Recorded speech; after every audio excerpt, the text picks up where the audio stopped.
본 방송에서 제공하는 투자 정보는 투자 판단에 대한 조언입니다. 방송에서 제공하는 주식의 가치, 가격 상승 및 하락에 대해서는 방송사에서 보장하지 않습니다. 실시간 정보 브리핑입니다. 첫 번째 브리핑입니다. 2차 전지, 석유화학 등 15대 수출 품목이 부진에서 벗어나지 못하고 있습니다. 올해 들어 2차 전지 핵심 원자재와 중간재 수입액이 70% 이상 급감하는 등 중국과의 경쟁이 심화되면서 산업 위축세가 뚜렷해진 것으로 평가됩니다. 두 번째 브리핑입니다. 올해 1월부터 2월까지 국내 건설사들의 공사 수주액이 5년 만에 최저를 기록했습니다. PF 시장이 경색된 가운데 지방 미분양 물량이 증가하면서 주택 수주 기피가 심화된 데다 공사비 급등으로 토목 발주까지 줄어든 것으로 풀이됩니다. 마지막 브리핑입니다. 중국이 AI 기술에서도 미국을 따라잡기 위한 AI 굴기를 본격화합니다. 서방에 비해 상대적으로 뒤처진 분야지만 2027년 130억 달러까지 투자를 늘려 전세 역전을 꾀할 것으로 전망됩니다. 시장의 흐름을 파악하고 수익의 시그널을 읽어라. 마켓 시그널 온앤오프 진행의 문다현입니다. 빠르게 변하는 시장 속에서도 수익의 시그널 보내는 종목과 섹터들이 있습니다. 저희와 1시간 동안 그 수익의 시그널들 확인해 보시기 바라겠습니다. 저희 마켓 시그널 온앤오프 두 분의 전문가님들과 함께하고 있습니다. 먼저 정영석 전문가님과는 전반적인 시황을 짚어볼 거고요. 급등하는 섹터들 분석해 보겠습니다. 또 임상현 전문가님과는 시그널 이슈를 분석해보고 포트폴리오도 함께 고민해 보겠습니다. 지난 금요일 뉴욕 증시는 3대 지수 모두 상승으로 마감을 지었습니다. 이번 주는 수요일이 조금 더 중요한 날이 될 것 같은데요. 인플레이션 발표부터 CPI 지수 발표 그리고 FOMC 의사록 공개까지 여러 가지 중요한 일정들이 몰려 있습니다. 최근 인플레 재점화에 대한 이야기와 함께 금리 인하 시기가 늦춰질 수도 있다라는 우려감까지 더해지고 있는 시점인데요. 어떤 전략 세워보면 좋을지 정영석 전문가님과 함께 얘기해 보겠습니다. 전문가님 인사드릴게요. 어서 오세요. 네, 안녕하세요. 네, 지난 금요일 미국 증시는 좋았습니다만 이번 주에 조금 중요한 일정들이 있는 만큼 어려운 부분들이 있을 것 같습니다. 시장 어떻게 보고 계실까요? 네, 우선 뉴욕 증시부터 리뷰해 보겠습니다. 사실 제가 그동안 고용 지표에 대한 중요성을 언급해 왔고 고용 지표가 예상치를 상회한다면, 그러니까 좋은 흐름이 나온다면 오히려 증시는 꺾일 수 있다라고 분명히 말씀드렸는데 예상외로 나스닥을 필두로 한 3대 지수, 필라델피아 반도체 지수는 좋은 흐름을 보였습니다. 그래서 증시를 볼 때 결과론적인 부분인데 고용 지표 호조에 의해서 증시가 하락했으면 고용 지표 때문에 하락했다라고 언론에 도배가 되고요. 고용 지표 때문에 지수가 올랐으면 연착륙에 대한 기대감으로 올랐다. 이렇게 좀 도배가 되겠죠. 그래서 나스닥은 여전히 강하다 좀 보시면 될 것 같고 아까 앵커님께서 말씀하셨지만 단기 모멘텀 주요 일정들 간략하게 말씀드리자면 10일입니다. 10일에 CPI, 11일에 PPI, FOMC 의사록 등등 향후 일정 잡혀 있는데 이 단기 모멘텀들이 S급 정도 되는 모멘텀입니다. 그래서 연준에서도 물가 지표가 어떻게 나오는지 중요하게 볼 겁니다. 물론 PCE를 더 중요하게 봅니다만 CPI, PPI도 여전히 중요한 물가 지표이기 때문에 이 물가 지표가 어떻게 나오느냐에 따라서 증시의 향방이 결정될 것이다라는 말씀을 드리고 우리나라 증시 같은 경우에는 코스닥 장 초반 하락하다가 코스피는 양전했습니다. 코스피는 양전했고 코스닥은 여전히 하락하고 있는 모습인데 구체적인 기술적인 분석 같은 경우는 제가 일봉 차트 보면서 좀 말씀을 드리겠습니다. 자, 나스닥부터 볼 건데 제가 항상 기술적인 부분 말씀드릴 때 차트를 통해서 추세의 지지라인을 그어왔습니다. 추세의 지지라인은 이렇게 그어지고 현재 61선 부근까지 지지라인이 형성되어 있는 모습인데 이 라인입니다. 이 라인을 이탈하지 않는다면 여러 가지 CPI, PPI 의사록 결과 소화하면서 증시 여전히 추세 상승할 것이다라는 말씀을 드리고 우리가 봐야 될 부분은 아무래도 필라델피아 반도체 지수죠. 이렇게 한번 그어보겠습니다. 그어보면 추세의 지지라인 이탈 안 했습니다. 4,800선만 유지한다면 뉴욕 증시는 여전히 견조하기 때문에 잘 갈 것이다라는 말씀을 드리고요. 우리나라 증시 같은 경우에는 좀 이렇게 보겠습니다. 코스피부터 보자면 추세의 지지라인을 이렇게 그을 수가 있는데 가파릅니다. 뉴욕 증시에 비해서 좀 가파른 모습이고 2,700선이 굉장히 중요한 라인이다라는 말씀을 드렸기 때문에 장중에 2,700선 붕괴될 수도 있고 아니면 2,700선 이상에서 마감할 수도 있는데 지금 그 수치를 예단할 수는 없으니까 2,700선 무너지는지 한번 봐주시면 될 것 같고 코스닥 같은 경우에는 너무 약합니다. 코스피에 비해서 온도 차이가 좀 있기 때문에 이러한 증시에서 전략을 좀 세워드리자면 코스닥보다는 지금 강한 섹터에 주목하면 된다라는 말씀을 드립니다. 자, 어떻게 세워드릴 거냐면 밸류업 프로그램에 대한 기대감이 여전히 유효합니다. 다만 지금 단기 모멘텀이 없기 때문에 꺾이고 있는 상황입니다. 그러나 5월 달에 일정이 하나 있기 때문에 우리가 일정 매매 기법 적용해서 금융 지주사나 뭐 이런 자동차 완성차 업체 공략하면 될 것 같다라는 말씀을 드리고 바이오가 지금 HLB 그룹주라든지 바닥 구간에서 매수세가 좀 들어오고 있습니다. 눌림 구간에서 매수세가 들어오고 있는데 저는 2분기 주도 섹터가 바이오보다는 반도체가 될 것이다 확신하고 있기 때문에 바이오 신규 매수 관점에서는 좀 그렇고요. 기존에 보유하신 분들은 리스크 관리 차원에서 분할익절로 대응하시면 된다라는 말씀을 드리고 유리기판 테마는 여전히 강합니다. 유리기판 테마 여전히 강하기 때문에 필옵틱스, Y시킴 나중에 추가적으로 더 말씀드리겠지만 유리기판 테마가 눌릴 때 들어가면 된다. 좀 이렇게 정리해 보겠습니다. 네, 아무래도 뉴욕 3대 지수 중에서는 필라델피아 반도체 지수를 조금 더 중요하게 보시되 지지 라인을 잘 지켜내준다면 견조한 상승세 이어갈 것이다라고 전망을 해주셨고요. 코스피 같은 경우는 장중에 2,700선에서 어떤 모습을 보여주는지 체크를 해보시면서 저PBR 관련주들 또 유가 관련된 종목들 그리고 바이오 일정들까지도 저희와 함께 체크를 해보시길 바라겠습니다. 저희는 상승 섹터 분석 시간으로 넘어가 보겠습니다.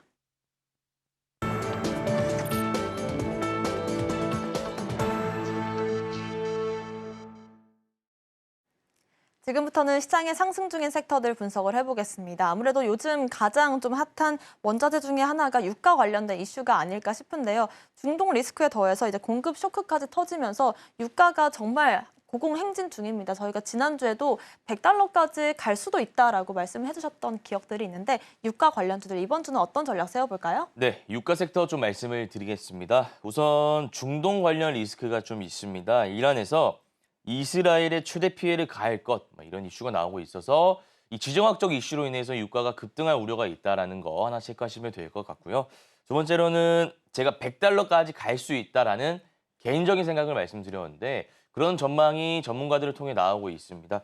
유가가 배럴당 100달러 돌파하나 인플레이션 반등 우려 이렇게 막 나오고 있는데 예단할 수는 없습니다. 또 우리가 지금 예측해서 관련주 들어가기에는 까다로운 시점입니다.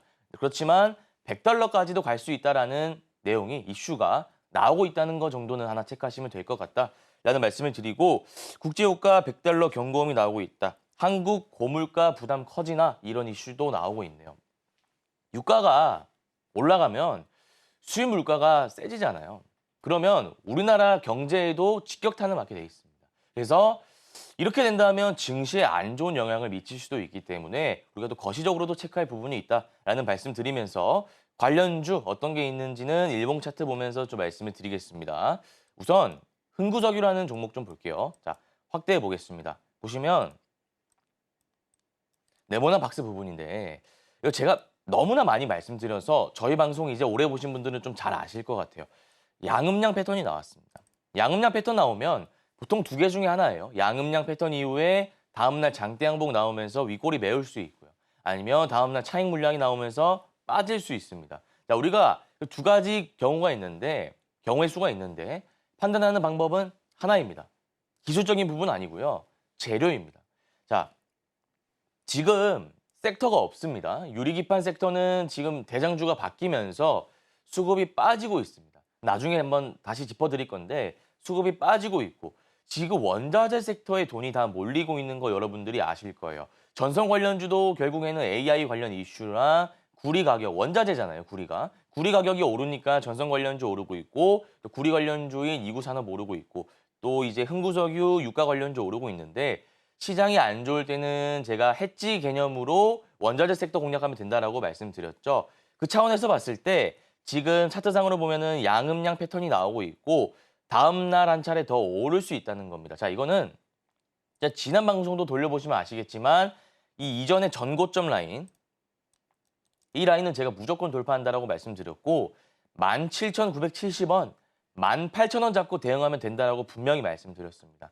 18,000원 잡고 보유하고 계신 분들은 2차 목표가 18,000원 잡고 대응하시면 된다. 충분히 갈 수 있는 가능성이 있다라는 말씀을 드리고 중앙에너비스 하나 보겠습니다. 제가 기존의 대장이다라고 말씀드렸는데 이거 지난 방송 보신 분들 아실 거예요. 원자재 섹터가 힘든 이유는 워낙 대장주가 많이 바뀌니까 우리 트레이딩 관점에서 힘들다라고 말씀드렸어요. 제가 지난번에 중앙이너비스 상한가 쳤을 때 걱정하지 말라. 일단 일시적으로 대장의 지위를 중앙에너비스가 받았지만 기존의 대장은 흥구석유이기 때문에 우리가 트레이딩 관점에서 매매를 한다면 흥구석유를 매매하는 게 낫다라는 말씀을 분명히 드려왔습니다. 그거 참고하셔서 매매하시면 될 것 같고 중앙에너비스는 지금 음봉 팽이형 캔들을 만들고 있는데 매매 타점 딱 하나 잡을 수 있습니다. 한 가지 전략 세워드리자면 지금 상한가 종가 라인 크게 훼손하지 않으면서 아래 꼬리 달리고 몸통 올라오고 있기 때문에 마찬가지로 양 패턴 이용해서 들어갈 수 있습니다. 가격적으로 말씀드리면 24,000 이하에 들어가서 최종 목표가 26,000원 잡고 대응하면 될 것 같다라는 말씀을 드리겠습니다. 네, 유가 같은 경우엔 저희가 지난주부터 강력하게 이 빠르게 바뀌는 대장주들에 대한 흐름들을 짚어드리고 있고요. 지금 현재 중동 리스크에 더해서 공급 쇼크까지 터지면서 앞으로 유가가 어떤 흐름 보여줄지 저희와 함께 매일같이 체크를 해보시기 바라겠습니다. 두 번째 섹터로는 전선 섹터 짚어볼 텐데요. 방금 말씀해주신 것처럼 AI 쪽으로도 엮이는 섹터이고 또 구리 가격 상승에 대한 반사 이익을 받고 있는 섹터입니다. 아무래도 전선 같은 경우에도 지금 좀 급등세를 계속 이어오고 있는데 지금이라도 좀 공략하는 게 괜찮을지 궁금하신 분들 많으실 것 같아요. 어떻게 보실까요? 네, 전선 섹터 좀 말씀을 드리겠습니다. 우선 두 가지 재료가 있습니다. 구리 가격 정말 많이 오르고 있습니다. 14개월 만에 최고치를 찍고 있다 보시면 되고 전선을 만드는 데 있어서 구리가 중요하지 않습니까? 원자재이기 때문에 구리 가격이 뛰면 전선주 움직일 수 있다. 이 메커니즘 하나 체크하시면 될 것 같고요. 두 번째로는 인공지능 시대에 따른 전력 수요 증가 전망에 의해서 전선 관련주가 수혜를 받을 수 있다라는 이슈가 나오고 있습니다. 최근에 전력 설비 관련주 많이 오르고 있죠. HD 현대일렉트릭, 효성중공업, 재룡전기, 대원전선, 대한전선, 가온전선까지 오르고 있습니다. 그거 하나 체크하시면 되고 구체적인 관련주 가격 전략 일봉 차트 보면서 말씀을 드리겠습니다. 자, 우선 대원전선입니다. 자, 우리가 트레이딩 관점에서 그러니까 트레이딩 논리를 접근시켜 봤을 때 무조건 대장주를 매매하셔야 됩니다. 자, 그러면 여러분도 화면 보시면 아시다시피 대장주는 대원전선입니다. 대원전선 제가 가격 전략을 좀 잡아드릴 텐데 4월 4일에 장대 양봉 하나 나오고 나서 4월 5일에 상한가를 쳤습니다. 그리고 나서 팽이형 캔들 마감하고 있는데 지금 주도 섹터가 없는 상황이다. 주도 섹터의 부재가 이어지고 있다라고 제가 아까 말씀드렸죠. 근데 섹터는 없는데 시장은 안 좋아요. 돈은 몰려야 되는데 시장은 안 좋고 섹터가 없단 말입니다. 이럴 때 어느 섹터에 돈이 몰렸는지 학습 효과가 있잖아요. 어디다? 원자재 섹터다라고 말씀을 드렸죠. 그래서 구리 관련주, 유가 관련주, 전선 관련주에 돈이 몰릴 것이다라는 말씀을 드리고 대원전선이 대장이기 때문에 대원전선을 매매하시면 되는데 자, 데이 트레이딩 전략 하나 세워드릴게요. 데이 트레이딩, 오늘 사고 오늘 파는 전략입니다. 지금 2,405원 눌리고 있는데 2,300원 이하에 담으시길 바랍니다. 2,300원 이하에 담으셔가지고 단기 목표가는 2,500원 잡으시면 됩니다. 데이 트레이딩 전략 하나 세워드렸고 일봉 차트로 봤을 때 중장기 스윙 관점에서 들어갈 수 있습니다. 매물대, 자 보시면 매물대를 소화했죠.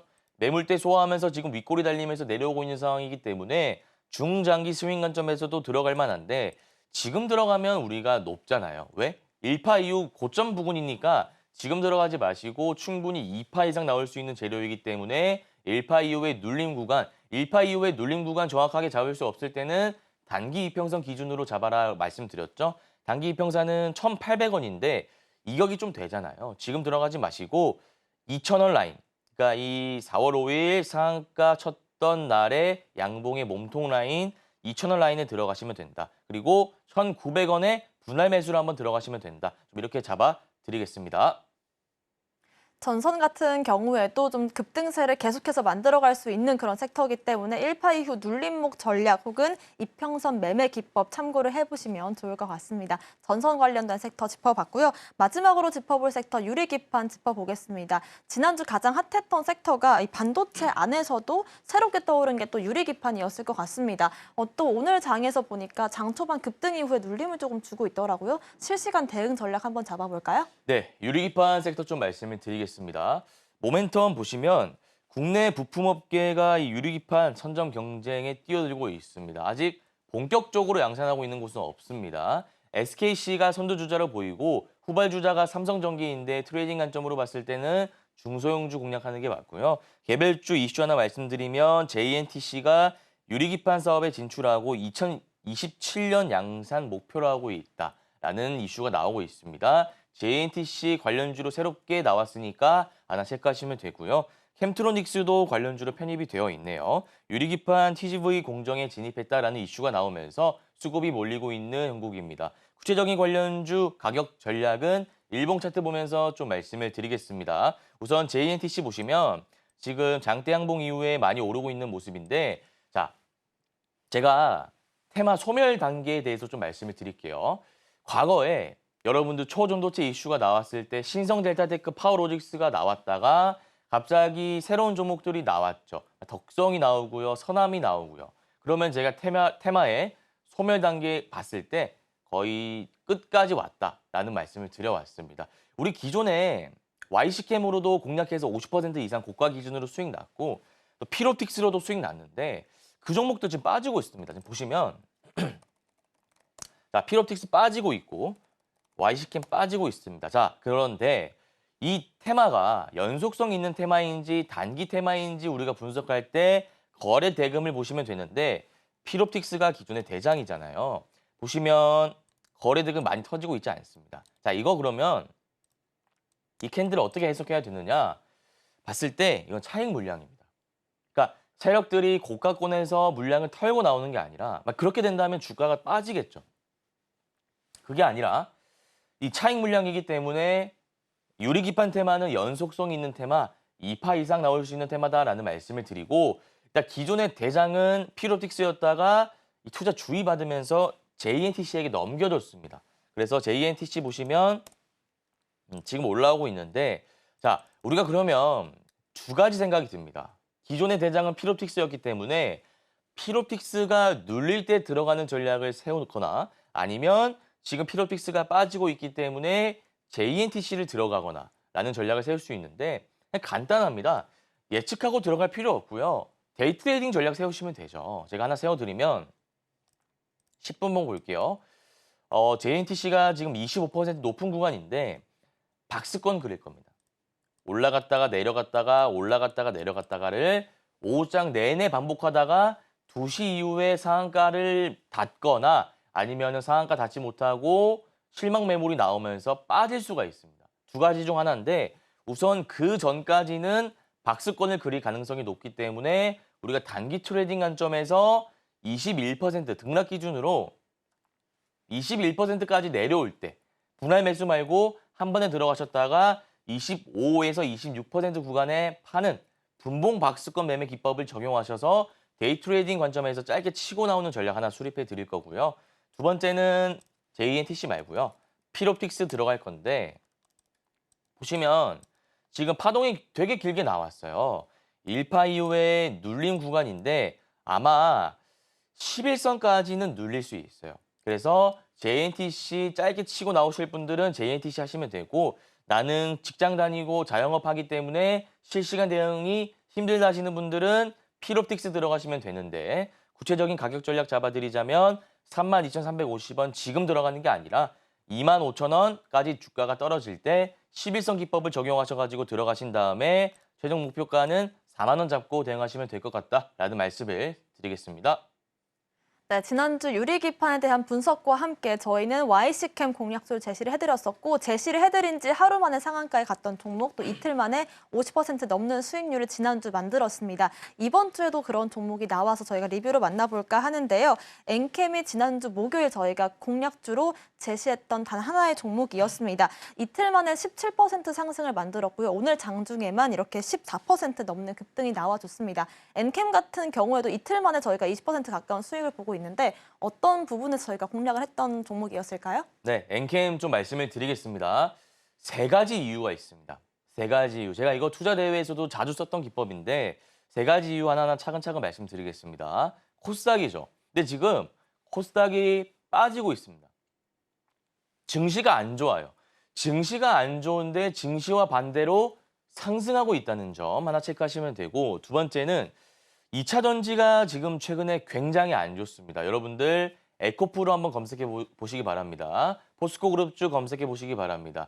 지금 주가가 빠지고 있는데 이 전해액 관련 기업인 엔캠은 2차 전지 관련주가 약세인데도 불구하고 혼자 강세인 부분이다. 테슬라가 빠지는데도 끄떡없이 혼자 오르고 있다라는 점 체크하시면 되고 마지막으로는 기술적인 부분인데 이거는 제가 일봉 차트 보면서 좀 말씀을 드리겠습니다. 자, 보시면 자, 이렇게 그때 그어드렸지 않나요? 박스권을 보면 정확히 그려볼게요. 이렇게 그릴 수 있습니다. 제가 투자대회 기법 쓸 때 일정 매매, 스캘핑 매매, 일파 이후 눌림 매매, 그다음에 뭐 박스권 돌파 매매, 종가 매매 여러 가지가 있는데 자, 보시면 매물대가 없죠. 자, 매물대가 없다는 건 매물대를 이미 소화했다는 겁니다. 보시면 밑에 바닥 구간에서 매수세 들어오면서 전고점 라인을 돌파했고 52주 신고가 달성했습니다. 대부분의 사람들은 수익이라는 거예요. 그거 하나 체크하시고 지금 박스권의 저항 라인을 돌파하는 자리였기 때문에 제가 4월 4일에 추천을 했던 겁니다. 그래서 지금 고가 기준으로 17% 수익이고 지금 방송 보고 보유하신 분들이라면 고민이 있을 것 같아요. 왜? 지금 39만 4천 원 찍고 굉장히 높은 구간이기 때문에 우리가 매도를 해야 되느냐 아니면 들고 있어야 되느냐라고 고민하실 수 있을 것 같은데 아마 대부분 개인 투자자라면 지금 높은 구간이기 때문에 매도하고자 하는 심리가 더 클 겁니다. 자, 제가 하나 말씀드리자면 일단은 리스크 관리 차원에서 분할익절 하시는 게 맞습니다. 분할익절 하시는 게 맞고 지금 40만 원은 아쉽게 찍지 못하고 39만 4천 원 찍고 내려오고 있는 상황인데 지금 시장에 주도 섹터가 없다라고 말씀드렸죠. 전선 관련주, 유가 관련주, 구리 관련주에 돈이 몰렸다가 빠질 때 그 빠지는 돈이 어디로 갈지를 한번 생각해 보시기 바랍니다. 반도체로 갈까요? 바이오로 갈까요? 아니면 엔캠으로 갈까요? 아마 수급이 분산되면서 모두 오를 가능성이 높습니다. 그래서 엔캠 하나 체크하시면 되고 가격 전략 제가 아까도 구체적으로 말씀 안 드렸는데 자세히 세워드리면 일단은 지금 분할익절을 하십시오. 지금 어차피 17% 구간, 뭐 지금 주가가 좀 빠진다 하더라도 한 14%, 15% 이틀 만에 나왔을 겁니다. 이 거래일 만에 15% 수익이 나온 부분이기 때문에 지금 일단 절반 정도 익절하시면서 리스크 관리를 하시고 최종 목표가는 42만 원 잡고 홀딩하시면 될 것 같다라는 말씀을 드리겠습니다. 저희가 지난주 목요일에 자신 있게 공략할 수 있었던 엔캠의 3가지 매력 포인트에 대해서 짚어봤고요. 실전 투자 대회에서 입상하셨던 그 차트 기법들을 앞으로 저희와 함께 배워가시면 좋을 것 같습니다. 자, 오늘 장에서 공략해볼 종목은 어떤 종목일지 바로 한번 공개를 해주실까요? 네. 오늘의 공략주는 가온전선입니다. 아까 제가 전선 관련주 말씀드렸는데 너무 강하다라고 말씀드렸죠. AI 이슈도 있고 구리 가격 이슈도 있기 때문에 또 수급이 몰리는 구간이 없기 때문에 한 차례 더 오를 수 있다. 1파 이후엔 눌림 구간 잡고 2파까지 갈 수 있는 재료다라는 말씀을 드렸고 수급적인 부분, 기술적인 부분도 너무 좋습니다. 외국인 투자자가 대량 순 매수하고 있고요. 기술적인 측면에서 봤을 때는 단기, 중기 이평선 정배열 구간 52주 신고가 찍고 매물대를 소화했기 때문에 충분히 더 올라갈 수 있는 구간이다라는 말씀을 드리면서 구체적인 가격 전략은 일봉 차트 보면서 좀 말씀을 드려볼까 합니다. 자, 보시면 가온전선 시총이 전일 기준으로 2,300억이기 때문에 가볍습니다. 중소형주라서 가볍기 때문에 더 오를 수 있다는 것이고 앞에 보면은 이런 것들이 다 매집봉이에요. 유통 물량을 쥐기 위해서 세력들이 매집한 흔적이 차트에 보이기 때문에 1파 이후에 눌림 잡히고 2파까지 나올 수 있습니다. 그리고 이 4, 5, 5일 만들었던 캔들은 윗꼬리가 좀 길게 달리면서 거래대금이 실린 캔들인데 이 캔들 제가 분석해 봤을 때 세력들이 털고 나간 신호가 아니라요. 앞서 바닥 구간에서 잘 담았던 개인 투자자의 차익 물량이다. 그래서 만들어진 캔들이다 보시면 되고 이 윗꼬리 달린 캔들 전고점 상으로 37,000원 돌파하면서 오늘 장대 양봉 만들었기 때문에 만약에 이런 캔들이 유지된다면 오늘 오후장에 들어가셔도 되고 종가 매매로 들어가셔도 되고 내일 시가 매매로 들어가셔도 된다라는 말씀을 드리고요. 최종 목표가는 자 이렇게 봤을 때 4만 원 잡고 대응하시면 될 것 같다라는 말씀을 드리겠습니다.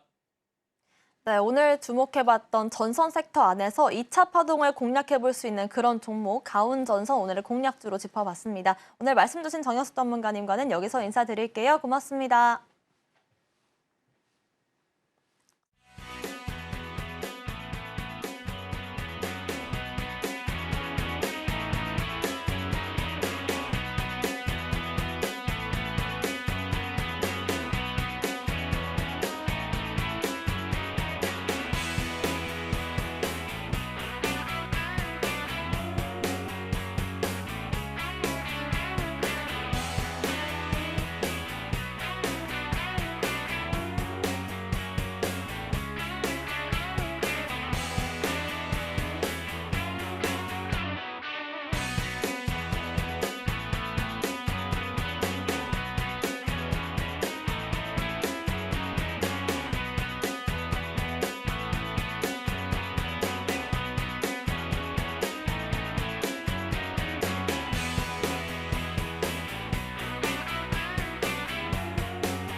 지금부터는 임상현 전문가님과 함께 시그널 이슈를 분석해보고 포트폴리오도 함께 고민해보는 시간 가져보겠습니다. 먼저 오늘의 오전 시그널 이슈부터 화면으로 만나보겠습니다.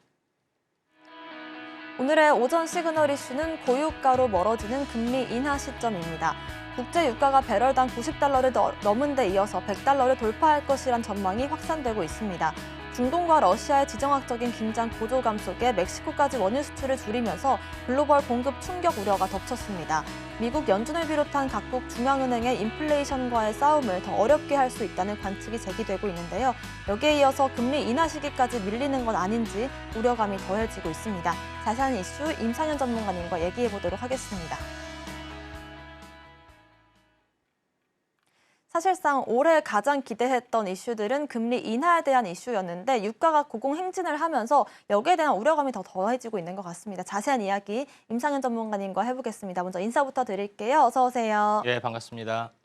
네, 전문가님 아무래도 금리 인하가 6월 달에는 이루어지지 않을까라는 기대감들이 좀 무색해지는 게 국제 예. 유가 가격인 것 같습니다. 우리가 예. 어떻게 좀 시장을 보면 좋을까요? 예, 이제 국제 유가 부분들이 다시 한번 굉장히 중요한 것은 경기의 또 호전 부분하고 같이 연결이 되기 때문에 세계 경기의 회복과 또 국면과 맞춰서 현재 지속적으로 올라가고 있는데 여기다 실질적으로 감산 정책을 이제 고수하고 좀 있는 그런 상황이 되다 보니까 필연적으로 올라가고 있다 이렇게 좀 생각이 좀 되고요.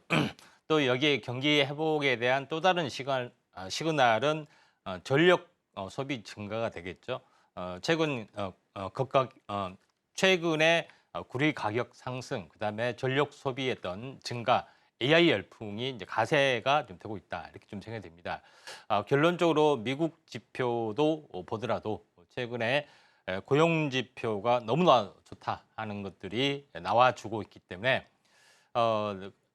이 인플레이션을 잡기 위해서는 금리 인사, 금리들을 계속해서 동결하면서 전략적 인내를 좀 해야 되는데 이런 여러 가지 요인 때문에 인플레이션을 잡기가 상당히 이제 어려운 부분들이 있습니다. 그렇다고 해서 섣불리 금리 인하를 하게 되면은 인플레이션을 잡기 위해서 다시 한번 금리 인상을 좀 해야 되는 그런 부분에 좀 딜레마가 있기 때문에 지금은 이런 것보다는 계속해서 금리 동결을 좀 더 연장할 필요가 상당히 많이 존재를 한다 이렇게 좀 생각이 돼서 금리 인하를 가지고 유동성이 전개가 좀 됐는데 유동성에 대한 어떻게 보면 브레이크가 한 차례 이제 걸리는 상황입니다. 이런 흐름 때문에 지금 4월 달에 주가도 그렇게 좋지는 못하죠. 그런 부분들이 이제 전개가 좀 되고 있는데 전체 시장의 흐름들 같은 경우는 전체 쉬어가는 어떤 분위기가 진행이 되겠지만은 경기의 흐름의 트렌드가 계속해서 이제 증가가 좀 되고 있기 때문에 다시 한번 주가는 레벨업이 될 확률이 상당히 많이 있다.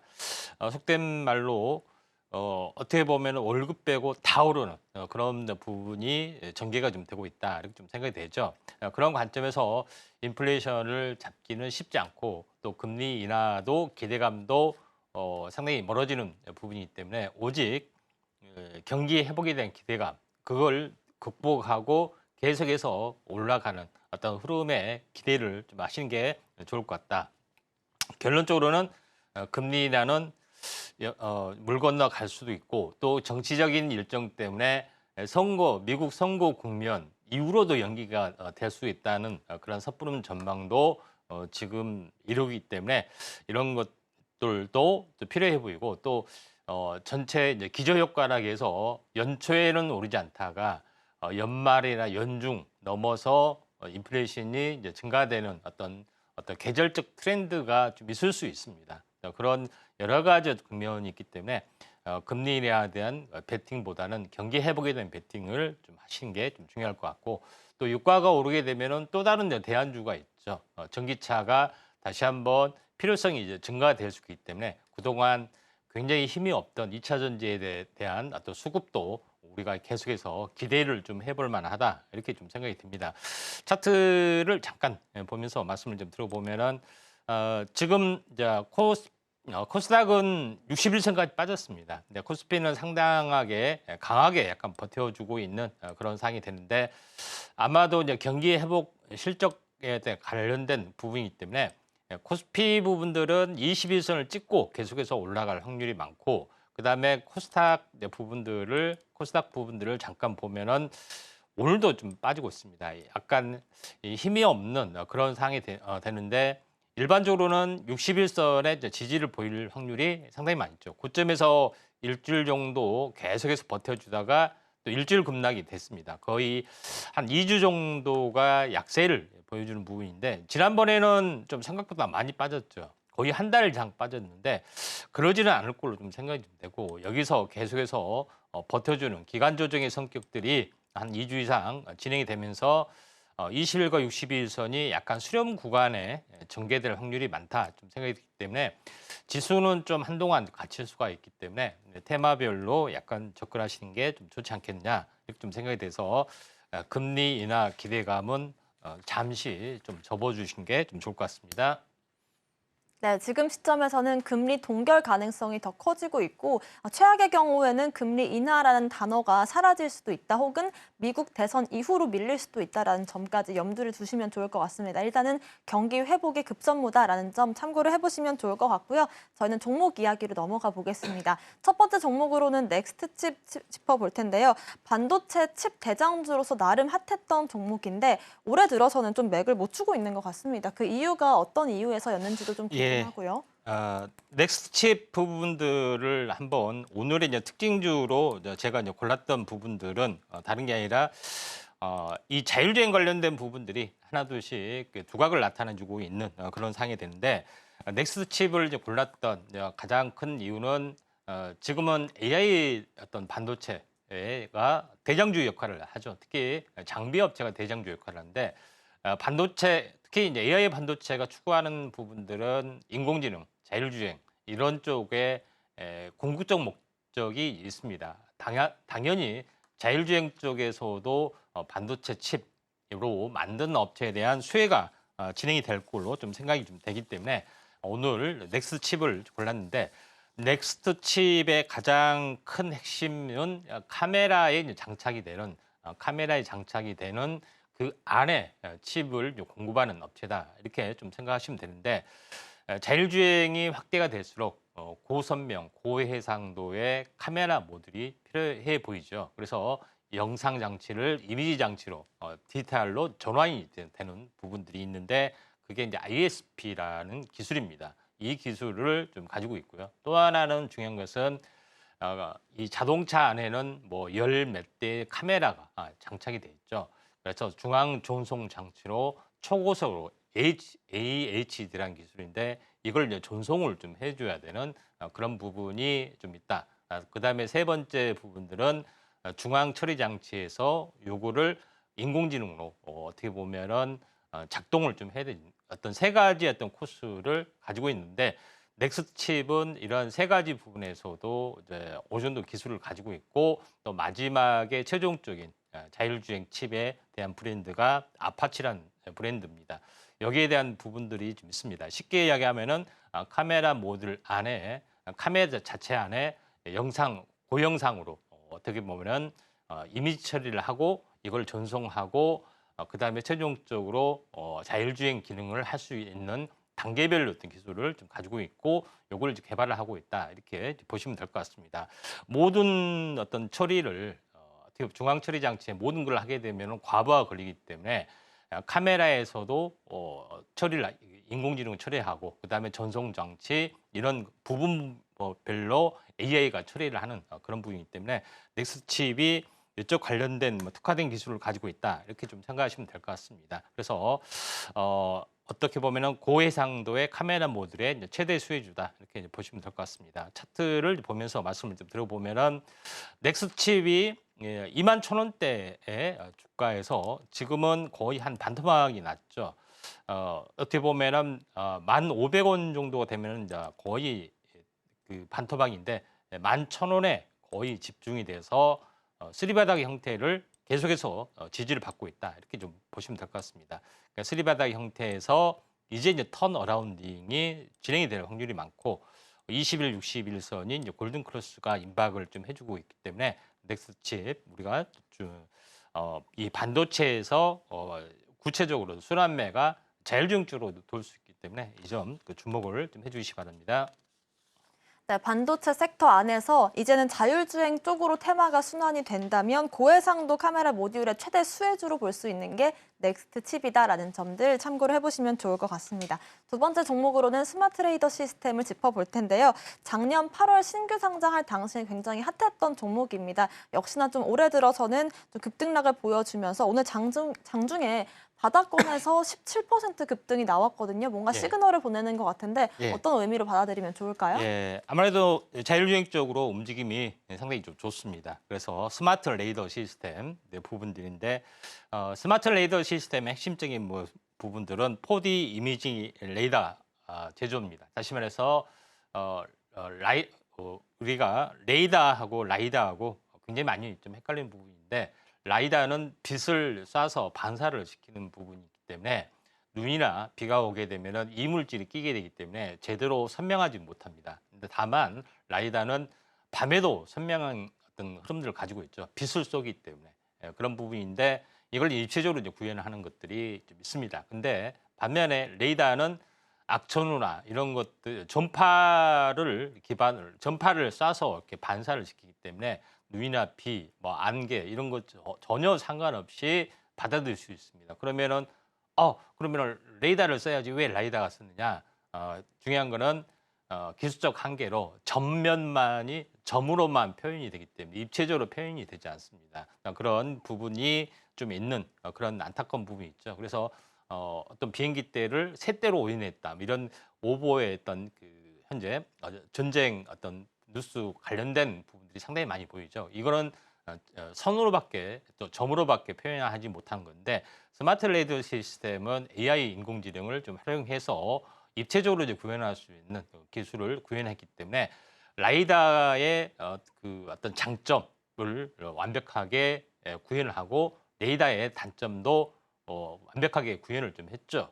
근데 가격이 훨씬 더 싸는 어떤 그런 부분이 좀 있기 때문에 라이다보다 더 싸다. 그래서 보급은 시간 문제다. 이렇게 보시면 됩니다. 그래서 신규 상장 이후로 참 상당히 이슈가 좀 됐었죠. 근데 중요한 것은 시장의 침투가 되려면은 시간이 필요해 보인다. 시간적 성숙이 필요해 보이죠. 신규 상장 종목인데 차트를 보면서 약간 말씀을 드려보면은 스마트 레이더 시스템이 한번 급등했다가 다시 한번 급락.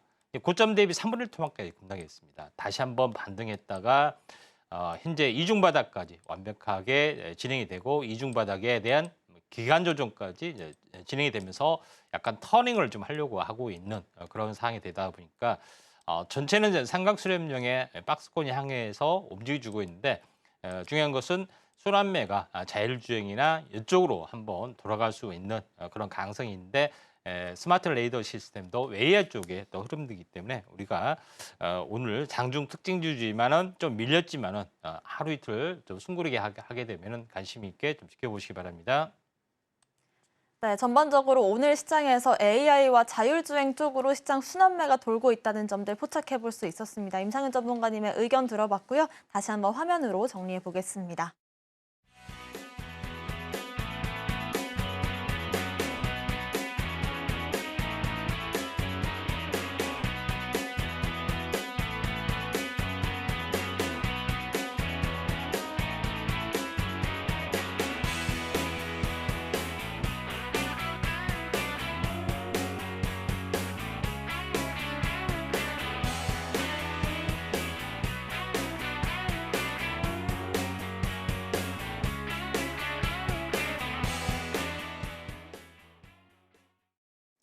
지금부터는 임상현 전문가님의 공략주에 대해서 배워보는 시간 가져보도록 하겠습니다. 먼저 오늘 공략해볼 종목 어떤 섹터에서 공략을 해주실지 그 섹터부터 한번 공개를 해주실까요? 예, 2차 전지 쪽에서 도전제, 특히 이제 전기를 잘 통하게 하는 도전제 쪽에 한번 보도록 하겠습니다. 네, 오늘 장에서부터 조금씩 2차 전지 쪽으로의 움직임들이 나와주고 있는 것 같은데요. 그중에서도 한번 도전제 배워볼까요? 예, 예. 알겠습니다. 자, 그 2차 전지 쪽에 이제 분야가 상당히 많이 좀 있습니다. 분야별로 보면은 상대적으로 커지는 시장, 요거에 대해서 보도록 하겠습니다. 이 전기차, 배터리, 양극재, 음극재 있는데 기존의 어떤 산업별로 고정화되는 부분들이 가파르게 어떤 상승을 좀 해주고 있죠. 근데 여기서 새로운 기술이 계속해서 이제 첨가가 좀 되죠. 실리콘 음극재 기술, 그다음에 이제 도전제 기술 이런 것들이 있는데 이 표는 이제 실리콘 음극재 기술이 되고 있죠. 실리콘 음극재 기술하고 비슷하게 지금 전개가 좀 되고 있는 것이 현재 도전제 기술이다 이렇게 보시면 될 것 같기 때문에 이런 부분들을 참고할 필요가 있는데 우리가 여기서 이제 탄소 나노 튜브를 어떻게 보면 도전제로 쓰입니다. 탄소 나노 튜브에 대해서 우리가 많이 좀 헷갈리는 부분인데 흑연에서 현재 흑연이 육각형면에 단면이 일차면이 여러 개 있습니다. 흑연을 하나의 겹으로 이걸 뜯어내면 그래핀이 되는 거죠. 근데 중요한 것은 그래핀도 중요한 테마로 떠올라주는데 그러면 탄소 나노 튜브를 어떻게 만드느냐 이런 부분이죠. 이 그래핀을 가지고 돌돌돌 이렇게 말게 되면은 이게 탄소 나노 튜브가 되고 한 겹을 말게 되면은 싱글 월이 되고 두 겹, 세 겹을 이렇게 동시에 말게 되면은 멀티월 CNT가 기술이 된다. 그다음에 뭐 대여섯 겹도 되겠죠. 근데 뭐 두 겹, 세 겹을 말게 되면은 현재 이거는 신W, 이게 얇은 두께라 해서 TW, CNT 기술이 된다. 이렇게 되는데 이게 제일 중요한 부분들은 이걸 가지고 전기를 상대적으로 잘 통하게 하는 도전제를 하게 된다. 이렇게 보시면 됩니다. 도전제는 양극재도 있고 음극재도 있는데 전체적으로 보면은 기존의 양극재 도전제는 카본 분리액을 썼습니다. 네, 그런 부분인데 또 멀티 W CNT 또는 싱글 W CNT 이런 부분들이 많이 쓰는 부분들이 있는데 여기에서 얇게 만드는 기술이 가장 중요하다 이렇게 보시면 되기 때문에 이런 부분이 가장 중요한 어떤 부분이 있다 이렇게 좀 생각이 되는데 멀티 W CNT는 양극재, 신 W CNT는 음극재에서 주로 많이 쓰는 건데 요거에 대한 부분들이 있고 이것이 중요한 것이 아니라 이런 부분들을 얇게 분말화시키는 것이 이제 파우더 기술이고 또 이렇게 분말화시키면은 뭉치는 것들이 있기 때문에 요거를 얇게 펴줘야 되는 것이 여기다 현재 분산액을 넣게 되는 거죠. 근데 이 두 가지 특화된 기술인데 파우더에 특화된 업체, 또 분산액에 특화된 업체가 현재 상용화 단계가 우리나라의 2차 전지 신기술의 계보가 있기 때문에 이 두 가지만 알아두시면 되지 않느냐 이렇게 좀 생각이 되고 오늘은 여기에서 파우더를 만드는 업체에 대해서 한번 알아보도록 하겠습니다. 네, 오늘 공략해볼 섹터로는 CNT 도전제라고 할 수 있는 탄소 나노튜브에 대해서 그 구조와 앞으로의 전망들 짚어주셨는데요. 그 안에서도 파우더를 만드는 종목이다, 기업이다라고 말씀해 주셨습니다. 그 기업의 이름이 어떻게 될지 오늘의 공략주겠죠? 예, 제이오입니다. 네, 제이오가 이 CNT 내에서 대장주 역할을 한다 이렇게 봐도 괜찮을까요? 네, 그렇습니다. 아마도. 예, 제이오 같은 경우는 현재 기술력을 보시면 알겠지만은 2023년 카본 코리아에서 대통령 표창을 받았습니다. 그만큼 이제 기술력이 좀 인정을 받았던 그런 부분이 좀 되겠죠. 여기서 제이오에서 현재 탄소 나노 튜브 제조 기술을 좀 확보를 좀 했던 그런 부분인데 제품은 싱글월 현재 CNT 부분들, 그다음에 신 W CNT, 그다음에 멀티 W CNT 다양한 기술을 가지고 있습니다. 물론 싱글월은 기술이 고난도이기 때문에 여기까지는 아닌데 신 W, 그러니까 두세 겹짜리의 어떤 CNT 기술을 완벽하게 가지고 있다 이렇게 좀 생각이 되는데 여기서 제일 중요한 것은 탄소 나노튜브를 본격화 만들기 위해서 한 것이 아니라 탄소 나노튜브 섬유 이 부분을 현재 나노튜브 가지고 다방면에 걸쳐서 상용화를 시도하고 있는데 가장 시장성이 큰 탄소 나노튜브 2차 전지의 도전제 쪽으로 이제 공급을 좀 하고 있기 때문에 탄소 나노튜브를 개발한 전문 업체다. 근데 2차 전지가 시장의 파이가 크기 때문에 이쪽에 좀 하고 있다. 좀 생각하시면 되고 특히 탄소 나노튜브 관련된 다수의 특허를 굉장히 많이 좀 가지고 있죠. 그런 부분에 좀 해당이 되기 때문에 굉장히 중요한 의미를 좀 가지고 있다. 대충 쉬어봐도 막 50개, 60개가 되죠. 그만큼 확실한 현재 밸류에이션을 가지고 있다. 이렇게 보시면 될 것 같고요. 제휴에서 좀 하는 부분들은 여러 가지가 좀 있겠지만은 전체적으로 멀티 W, CNT 기술 부분들도 있고 그다음에 신W, CNT 기술이 있습니다. 근데 신W 두세 기업짜리죠. 근데 이거는 현재 어떻게 보면 NFT 쪽, 그러니까 특히 현재 LFP 중국계의 양극재 쪽으로도 음극재 쪽으로도 이걸 납품을 할 수가 있습니다. 그래서 지금은 LFP가 이제 대세가 될 수밖에 없는데 여기에도 납품이 제휴는 좀 추진을 하고 있다. 이렇게 보시면 될 것 같고요. 제품 또 공급 라인을 보시면은 상당히 많은 업체에 2차 공급사로서 참여를 해서 하고 있기 때문에 이에 대한 성장성이 매우 커질 수밖에 없지 않느냐 이렇게 좀 생각이 좀 됩니다. 그래서 유일한 업체이기 때문에 제이오에 대해서 우리가 관심 있게 좀 지켜볼 필요가 있다 이렇게 좀 생각이 좀 되고요. 자, 그런 관점에서 오늘의 이제 탑픽 부분이 되지 않겠냐 좀 생각이 됩니다. 차트를 보게 되면은 차트는 그 대신 좀 안습인 차트입니다. 근데 이런 차트가 한두 달 후에, 두세 달 후에 뭐 이렇게 굉장히 많이 오르는 경우가 상당히 많이 있죠. 자, 제휴의 차트를 보시면은 차트를 보고는 뭐 현재 어떻게 보면 소개할 생각이 전혀 없겠죠. 제일 중요한 것은 조만간 한번 추세 반전이 일어날 수 있다. 이렇게 좀 생각이 되고 지금은 오리지널로 보면 여기까지 빠져야 되는데 이 중간 어디쯤에서 한번 올라갈 수가 있다. 그래서 이 급등에 대한 절반에서 만약에 돌려주면은 이게 어떻게 보면 탄생 파동에 있기 때문에 첫 장대의 양봉이 나오는 순간 지금은 지켜보시고요. 첫 장대의 양봉이 나오면은 우리가 관심 있게 좀 지켜보시기 바랍니다.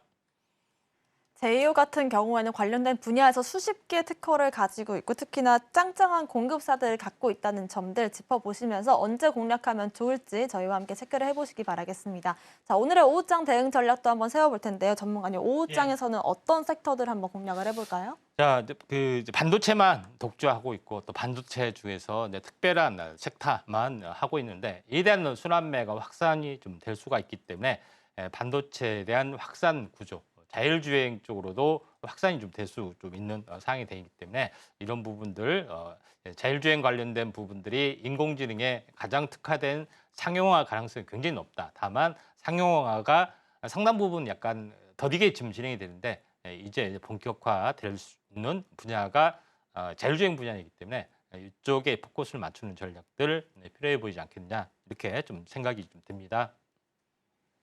네, 지금 당장의 반도체 붐 같은 경우에 그 안에서 순환매가 돈다면 AI나 자율주행 쪽으로 우리가 눈여겨볼 시점이 된 것 같습니다. 관련해서 상용화 기대감도 더해지고 있는 만큼 저희와 함께 지속적으로 오후장 대응 전략까지도 세워보시면 좋을 것 같습니다. 오늘 방송의 핵심 내용 화면으로 정리해 보겠습니다. 마켓 시그널 온앤오프 오늘의 핵심 정리입니다. 오늘장 섹터로는 유가 관련주들, 전선 관련주, 반도체 내에서도 유리기판 관련주들 짚어봤고요. 오후장에서는 반도체 장비뿐만이 아니라 자율주행 관련주들의 순환매를 짚어보는 전략 세워봤습니다. 오늘의 공략주 정영석 전문가님은 가온전선을, 임상현 전문가님께서는 제이오를 짚어주셨습니다.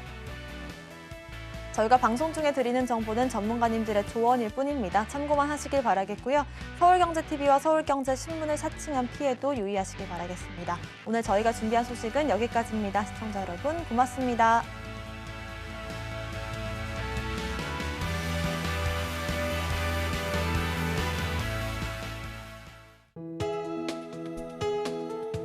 본 방송에서 제공하는 투자 정보는 투자 판단에 대한 조언입니다.